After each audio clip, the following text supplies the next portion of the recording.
Shalom, apa kabar semuanya saudaraku yang terkasih, puji Tuhan. Hari ini saya akan membahas tentang satu topik dari pesan Tuhan yang Tuhan taruhkan dalam hati saya, di mana firman Tuhan mengatakan, setiap senjata yang ditempa untuk dipakaikan kepadamu, maka senjata itu tidak akan pernah berhasil. Saya membayangkan demikian. Ada orang-orang, ya saya percaya orang-orang yang tidak cinta Tuhan ini. Karena hanya orang-orang yang tidak cinta Tuhan, yang yang tega mencelakakan daripada umat Tuhan. Ya, karena kita sesama umat Tuhan pasti penuh kasih, dan kita selalu mengampuni orang yang bersalah kepada kita. Amin. Jadi kita itu tidak ada kerinduan, keinginan untuk mencelakakan orang lain. Kita nggak akan pernah berpikir untuk, aku harus melakukan ini untuk orang itu bisa celaka dan menyadari dosanya. Nah, itu bukan cara-cara Tuhan. Nah, saudara yang terkasih, ya, banyak di dunia ini orang-orang yang dengan tanda petik ya ingin mempersenjatai dirinya apabila ada hal-hal yang tidak diinginkan. Makanya ada orang-orang yang kita lihat dia mempunyai soft gun, ya, dia mempunyai trik jitu, ada yang dalam tanda petik kalau saudara kenal itu sebagai kartu as katanya. Kartu as itu apa? Apabila orang ini berbalik menyerang saya bisa balik menyerang dia dengan trik ini. Nah itu saudaraku. Nah, akhirnya kehidupan kekristenan di Indonesia, di dunia tuh secara umum ya, itu menjadi tidak sehat. Karena apa? Karena membuat atau menjadikan atau mengambil haknya Tuhan ya dalam membalas. Firman Tuhan katakan apa? Hak Tuhanlah pembalasan, bukan hak manusia, bukan cara manusia, bukan senjata manusia, bukan pula secara strategi manusia untuk mencelakakan atau menghancurkan orang lain. Tidak. Kita buang jauh-jauh itu semuanya. Amin. Nah, saya mau kita berdua dulu sebelum saya akan membacakan ayatnya dan menjelaskan lebih jauh daripada pesan Tuhan ini kepada kita. Amin. Bapa kami yang baik, Bapa kami yang di dalam kerajaan surga, kami bersyukur untuk hari ini, pagi ini, karena kasih setiamu yang besar, kebaikanmu yang melimpah, perlindunganmu yang nyata dalam kehidupan kami, sehingga kami bisa melihat terus penyertaan Tuhan. Dan kami mau terus melihat kemuliaan Tuhan dinyatakan dalam kehidupan kami. Biarlah Tuhan, hari-hari yang kami alami, apa saja yang kami lalui di sepanjang hari ini, oleh karena kasih dan penyertaan Tuhan, kami terus bisa berjalan. Berkati setiap orang yang menyaksikan tayangan ini Tuhan, berkati mereka berlimpah-limpah, keluarganya, pekerjaannya, bahkan apapun pelayanan yang akan mereka lakukan di hari ini, hari Minggu, hari Sabatnya Tuhan. Berkati mereka berlimpah-limpah dalam nama Yesus Tuhan. Amin. Saudara yang terkasih, ya. Oh ya, sebagai catatan saudara, tayangan ini tidak dipakai dengan menggunakan AI, Artificial Intelligence, bukan. Saya ingin melayani saudara supaya bisa berinteraksi. Saudara bisa mengirimkan di kolom chat, ya, pesan Tuhan, ya, doa-doa, ataupun hal-hal apa yang saya bisa layani saudara dalam hal doa, boleh dicantumkan di komentar.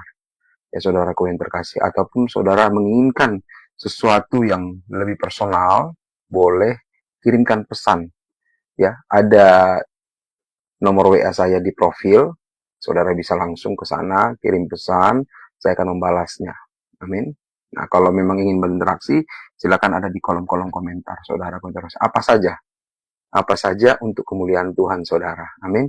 Karena untuk itulah laman ini diciptakan untuk melayani, ya, supaya kemuliaan Tuhan nyata atas kita semuanya.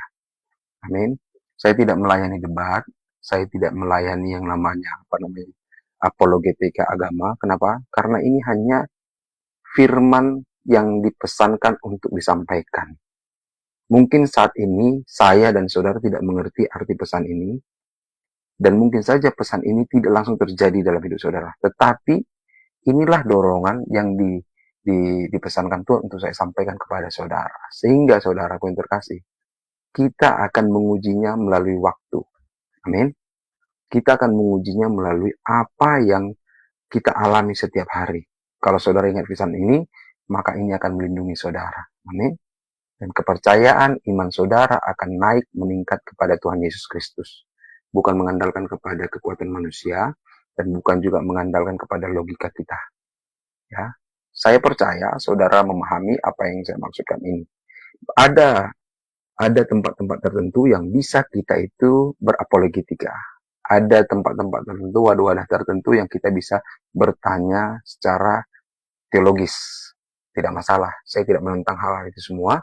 Tetapi laman ini dipergunakan hanya untuk melayani dalam hal doa, konseling, dan firman. Amin.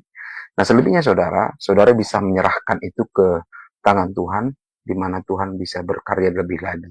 Mungkin ada hal-hal yang tidak bisa terjawab dari tayangan-tayangan yang saya buat ini. Ya, karena saya manusia, saya terbatas. Tapi apa yang saya bisa kerjakan, apa yang saya bisa lakukan untuk saudara, saya akan buat secara maksimal. Amin. Dan saya juga butuh tuntunan Tuhan. Amin. Karena saya pelayan Tuhan. Di mana hamba Tuhan, itu adalah pesuruhnya Tuhan.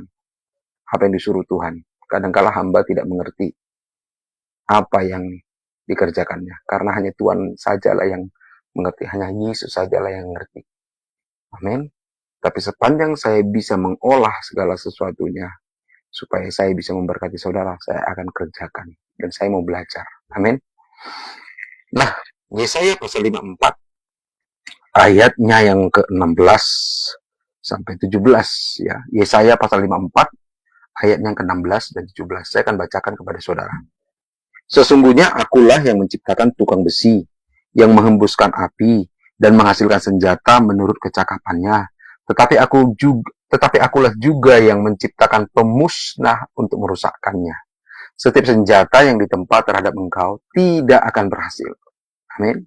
Dan setiap orang yang melontarkan tuduhan melawan engkau dalam pengadilan akan engkau buktikan salah. Inilah yang menjadi bagian hamba-hamba Tuhan dan kebenaran yang mereka terima daripadaku. Demikianlah firman Tuhan. Saudaraku yang terkasih, senjata mungkin ditempa untuk mencelakakan engkau. Tetapi Tuhan katakan, itu tidak akan berhasil. Tuhan akan menciptakan lagi senjata lain untuk memusnahkannya. Dan apabila ada kritik yang terlalu vulgar, kritik yang tidak membangun, itu akan dibuktikan salah. Kita boleh mengkritik, kita boleh memberikan saran. Tetapi kalau itu menghancurkan karakter saudara, itu bukan daripada Tuhan. Apalagi kalau kritik itu malah menjauhkan saudara dari Tuhan. Nah, ini lebih parah lagi. Saudara tolak mentah-mentah. Amin.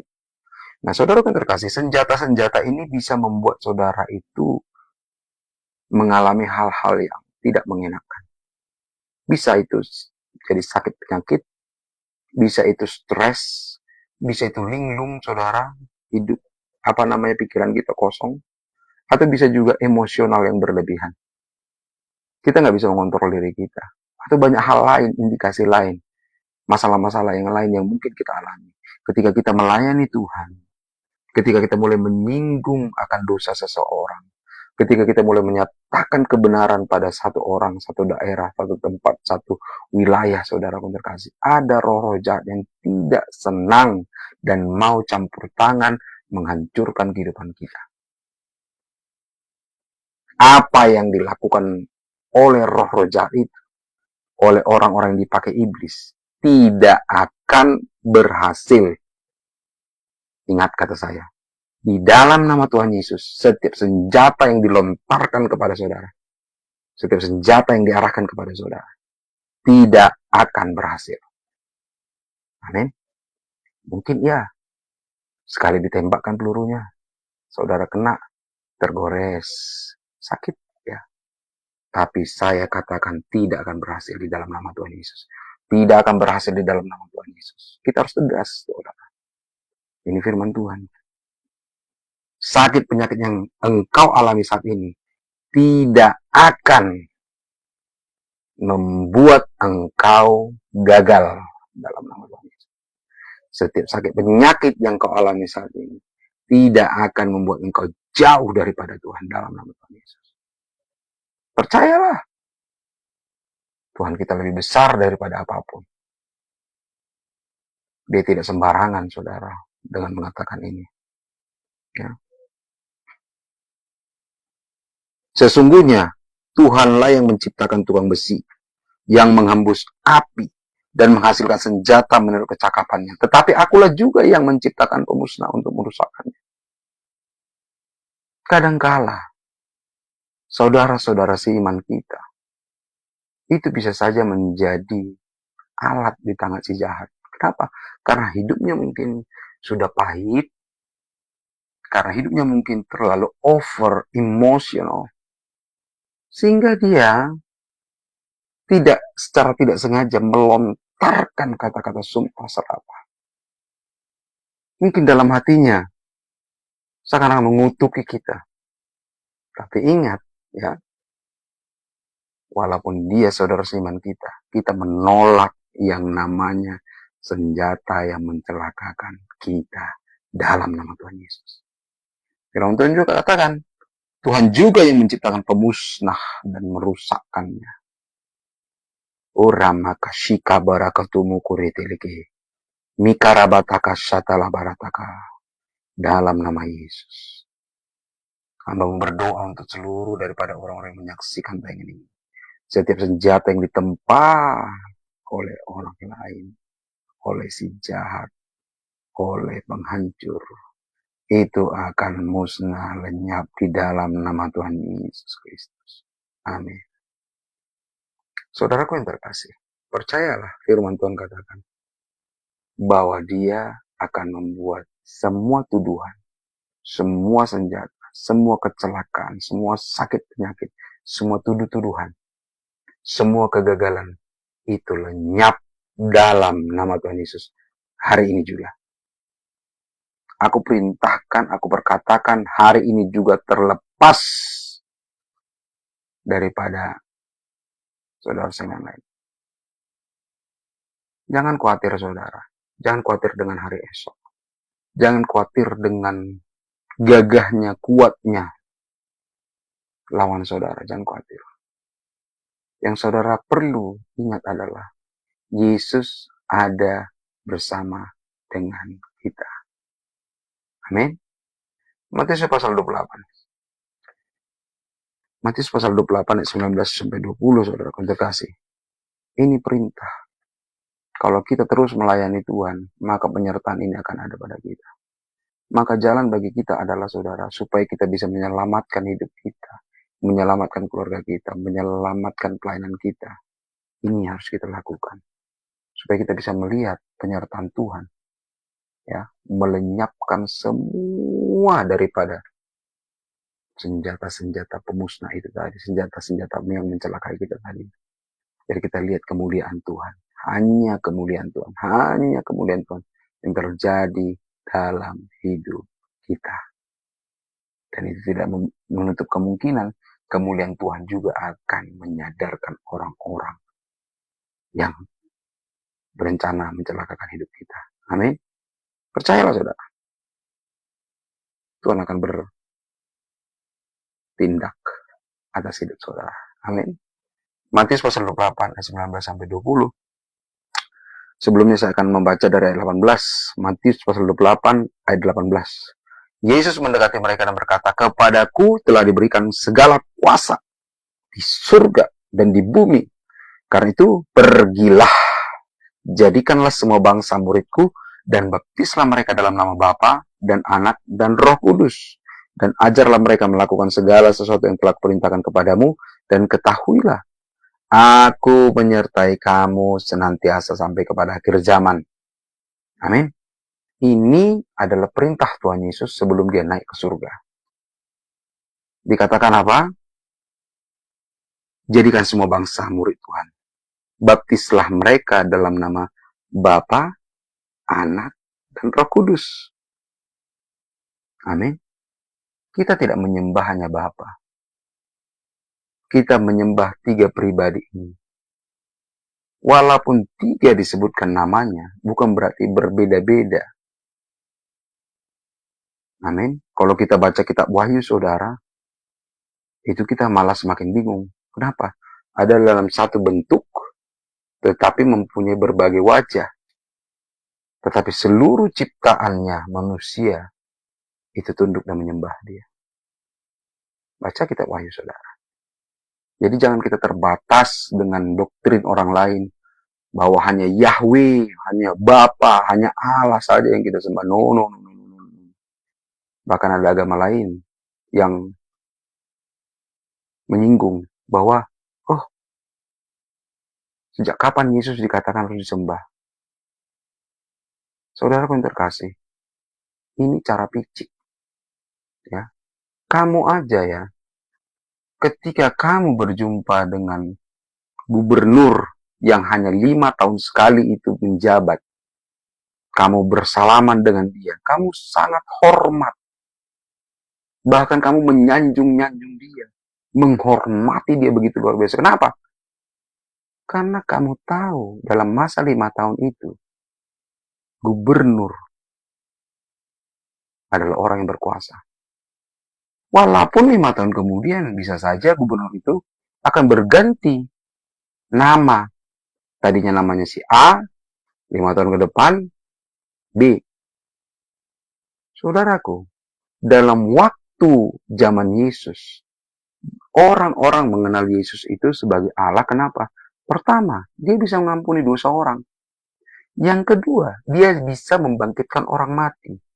Yang ketiga, ya, dia bisa menyembuhkan sakit apa saja. Yang keempat, dia melakukan mujizat. Alam tunduk kepada dia. Amin. Bahkan air itu tunduk dalam perkataan Yesus. Hai air, berubahlah jadi anggur. Itu yang terjadi di kitab Yohanes pasal 2. Yesus berada di pesta perkawinan di Kana. Dia mengubah air menjadi anggur. Saudara, dengan kemampuan-kemampuan seperti itu, saudara nggak akan bertanya lagi, ini Tuhan nggak? Gitu. Ya. Kenapa? Karena pada zaman itu, berita itu sangat masif. Dan itu ditulis. Dan itulah yang kita baca sekarang ini. Saksi-saksi mata itu menulis berita tersebut dan kita membacanya sekarang. Jadi orang-orang zaman dulu, ya, nggak ada nanya itu, Yesus apakah Allah atau enggak. Orang Israel menganggap Mesias, ya, dia menunggu Mesias datang. Dan Yesus menyatakan dirinya, akulah Mesias itu. Tapi waktu itu bangsa Israel tidak banyak yang percaya, hanya segelintir orang saja. Nah, saudaraku yang terkasih, ya, segala kuasa sudah diberikan kepada Yesus Kristus. Kenapa bangsa Israel, bangsa Yahudi pada zaman dulu ingin membunuh Yesus? Karena dia mengatakan, runtuhkanlah bait Allah ini yang sudah 46 tahun mereka bangun. Sangat lama. Tapi Yesus katakan, runtuhkan ini. Jangan kau berjualan di rumah Allah, di bait Allah. Karena mereka itu jadi tempat bisnis. Ya, rumah Allah, bait Allah, tempat orang menyembah, tempat orang berjumpa dengan Yahweh. Mereka jadikan sebagai tempat menukar uang, menjual hewan-hewan kurban. Sangat kotor, sangat tidak benar. Tahukah saudara, ya, ini benar atau tidaknya, saudara bisa menilai. Karena dulu ada seorang anak pebisnis yang terkenal mengatakan begini, Orang kalau nggak bohong, itu nggak bisnis. Aduh, saudara yang terkasih, bayangkan di rumah Allah, ya, ada pebisnis. Dia akan bercerita tentang A, B, C, D, F, G supaya bisnisnya ini jalan, supaya bisnisnya ini dibeli orang, supaya bisnisnya ini dilihat orang. Tetapi ada di situ kebohongan, penipuan. Bahkan nggak jarang kalau kita lihat ya, karena ada juga yang saya lihat memang begini. Dia beli cabai, dipajak, di pasar begitu ya. Terus dia timbang kembali di rumah dengan timbangan yang dia beli sendiri. Ternyata kadang kurang 1 on, kurang 2 on dari ukuran 1 kilo. Nah ini kan penipuan saudara. Yesus tahu di situ. Bongkar ini semua. Dalam 3 hari, aku akan mendirikan bait Allah. Ini kan blasphemy, penghujatan. Dia mau menyamakan dirinya dengan Allah. Mana mungkin dia bisa melakukan hal yang puluhan tahun dalam waktu 3 hari. Orang-orang Israel itu pengen membunuh Yesus pada zaman dulu. Karena dia apa? Dia selalu ingin menyamakan dirinya dengan Yahweh, dengan Allah Israel. Amin. Sekarang aja kalau kita lihat agama seberang, ada aja orang ingin menyamakan dirinya dengan junjungannya. Umatnya itu marahnya bukan main. Itu bayangkan keadaan seperti itu terjadi di zaman Yesus. Jadi orang akan bertanya lagi, Yesus itu Tuhan nggak? Yesus itu Mesias nggak? Nggak nanya lagi. Karena dia sudah buktikan di kayu salib. Dia mati, dan dia bangkit pada hari yang ketiga. Dan dia menunjukkan dirinya kepada lebih dari 500 orang sebelum dia naik ke surga. Kenaikannya, penyelesaiannya tugasnya di bumi, tidak mati, tapi hidup, bangkit, bahkan dia naik ke surga. Dan ini dicatat di berbagai catatan sejarah. Pada zaman itu, ada yang mati 3 hari, kemudian bangkit, dan dia naik ke surga. Banyak. Ya, di musim Belanda ada, musim Jerman ada, musim Inggris ada.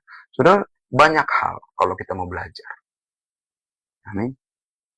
Saya berharap semua kerinduan-kerinduan saudara akan kebenaran, saudara bisa dapatkan dengan bantuan Tuhan dalam nama Tuhan Yesus. Setiap orang yang menyaksikan tayangan ini, setiap orang yang masih penasaran akan kebenaran akan dipuaskan. Amin. Sebagaimana firman Tuhan katakan, orang yang haus dan lapar akan kebenaran akan dipuaskan dalam nama Yesus. Saudara akan mengerti, saudara akan bisa pahami. Nah, saudara yang terkasih, engkau akan lepas daripada segala senjata pemusnah itu. Kegagalan, sakit penyakit, masalah-masalah yang membuatmu stres, dan juga sakit hati, ya panas hati, ya, itu semua akan sirna di dalam nama Tuhan Yesus. Semuanya akan pergi di dalam nama Tuhan Yesus. Dia tidak berhak untuk tinggal kepadamu. Karena itu senjata pemusnah yang mau menjauhkan engkau dari Tuhan, dari pelayanan.